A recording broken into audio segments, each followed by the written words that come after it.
Today, we're going to be checking out the Soldano SLO Mini.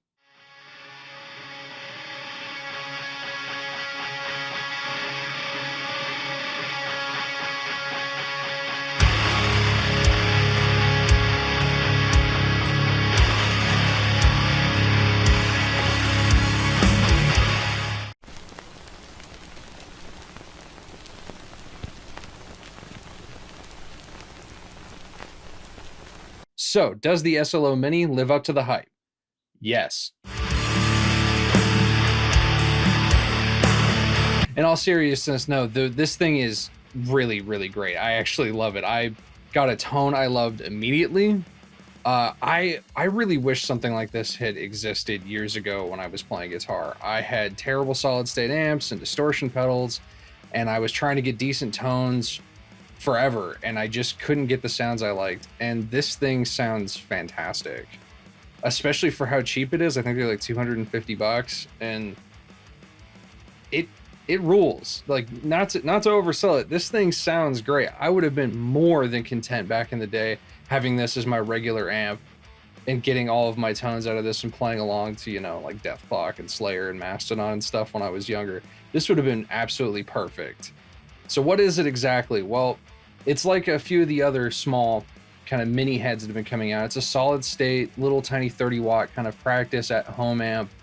And it's basically, according to Mike Soldano, he went over the SLO amplifier, the actual one, and he kind of traced it out, and he removed what components needed to be tube, and he replaced them with solid state, transistor components, and this was the result, and he was surprised by it. And honestly, I was surprised by it too. It sounds and it feels great to play. It just sounds so good. Like, I feel like I'm overselling it, but this thing is genuinely awesome. Now, this thing is 2 channels, basically a crunch channel and then a super high gain channel, kind of like your lead channel, and it'll get pretty high gain. It'll get pretty saturated.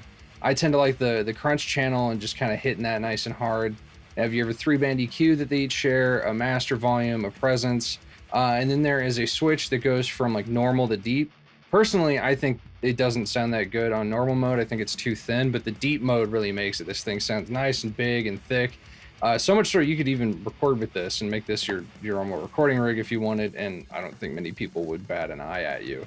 It also has an effects loop in it, so you can run all your effects, like your delays, reverbs, and all of that. Maybe a chorus and get some great 80s tastic tones. Now, I've personally wanted an SLO 100 for a long time. Before they were re-released, and then after they were re-released, I'm dying for one of those. For anyone not familiar, the SLO 100 is it is the father of modern American high gain amplifiers. It was the first to be very saturated. It's what the 5150 and the dual rectifier are based off of. It is one of the best sounding and feeling amplifiers to play, period. And I want one very badly, but unfortunately I can't afford one right now. So, I mean, yeah, it'll work for now. The only thing I wish they would have done maybe differently or had as an option is a lot of the companies that are doing these mini heads also have preamp pedals that they sell. The BE OD or Diesel has their VH4 pedal as well as the VH4 head. I wish this exact circuit, don't change anything. I wish this was in pedal format, because if I could run this into the power section of something like my Granifier, it would sound huge. It would sound immense. It would be so good. And I sincerely hope they do that, because if they do, Mike, if you're listening, the guys over at Soldano, if you make this into a pedal, it will sell very, very well. It will sell a lot. I promise you. I absolutely promise you it will sell. So I hope that happens. All right, so that's enough rambling and gushing over how much I like it. Let's actually hear it and hear why I like it so much. So we're going to have this inside and outside of a mix. I'm going to have this running into my Two Notes Captor X, and it's going to be going into my normal IR of a blend of a VM1265 and a DV77. So let's just check it out.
See, I did not lie. This little thing sounds stupid good. Stupid good. Way better than it should sound for its price and its size. This thing weighs nothing.